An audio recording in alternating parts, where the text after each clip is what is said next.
JL Pisa Wi-Fi, top quality Wi-Fi Vendo machine. So hello guys, so tuturo ko sa inyo kung paano mag-disable ng QX mode para mapasok natin yung system ng machine natin, no? So pipindutin lang natin si power button ng 2 times plus volume up. So punta tayo doon sa likod ng machine natin. Buksan lang natin.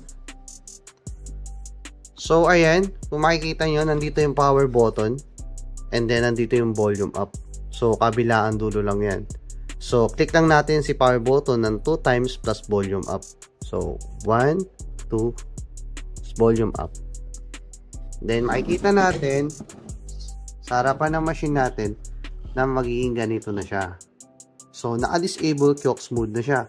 So pwede na natin dyan i-edit yung mga dapat natin i-edit sa machine, no? So after ma-disable yung QX mode, ganito na yung magiging screen natin, no? Punta lang ulit tayo dun sa tatlong dot sa taas, click lang natin. Then close up. Then click lang natin use launcher as home, just one.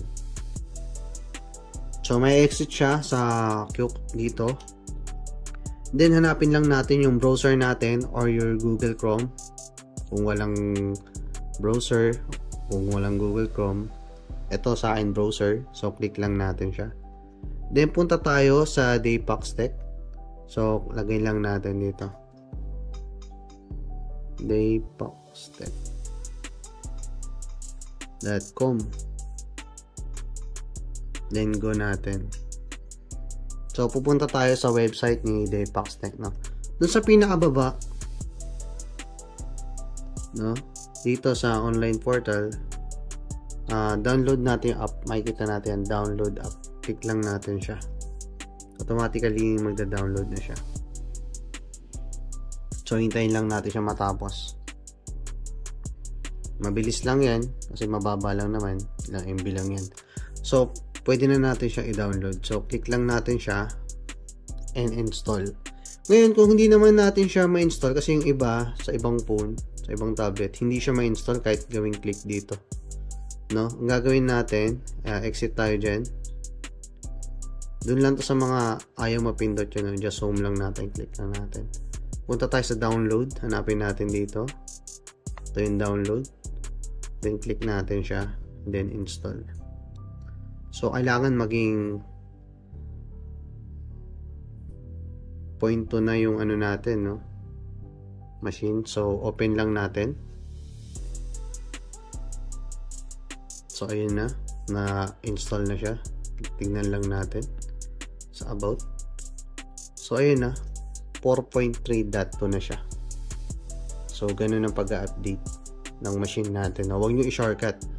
Doon sa mga lower version, ganyan ang tamang pag-update. So ganun na, activated naman na siya. So para malinis natin, clear logs and credits muna natin. Clear logs and credits. So ganun lang po yung tutorial sa pag-update sa old version into new version. So ganun lang guys. Then bago tayo mag-QX mode ulit, check muna natin yung time at date. Then turo ko na rin sa inyo to para diretso lapag na agad ng machine. So close up ulit, just one. Punta tayo sa settings, hanapin yung settings dun sa mga i-loading nyo. Then punta po kayo dun sa time and date.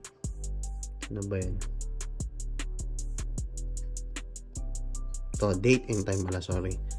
Check nyo po yung set time. So tama naman yung time sa yung date. So naka Hong Kong naman siya. So okay na yan, good na yan. So balik na tayo, punta na tayo sa Daypax apps, hanapin natin Pax E-Loader. Click lang natin si Pax E-Loader. So bumalik na siya. Then sa connection settings, bago natin siya i-lock, so double check natin. So connection settings, so wala pa siya, no, sa connection settings. So ilalagay natin siya dahil globe ito. So dito tayo sa pangalawa. Okay, double check natin connection settings. So ayun na. So, pwede rin natin siya i-connect sa internet. Kailangan i-connect natin sa internet si tablet. No? Kung gusto nyo sa internet siya i-connect. I-down swipe nyo lang daw niyan, then connect nyo sa internet, no? So, pero dito, naka-SMS command siya. So, ganun lang guys. Then, Kiox mode nyo na. And that's it. Always lang natin lagay. Always. Yan na po. So, ganun lang mag-update. Lower version into new version. Kung mapapansin nyo, meron na siyang Maya Cash In. No? So, maraming salamat guys. Thank you. JL Pisa Wi-Fi. Top quality Wi-Fi Vendo machine.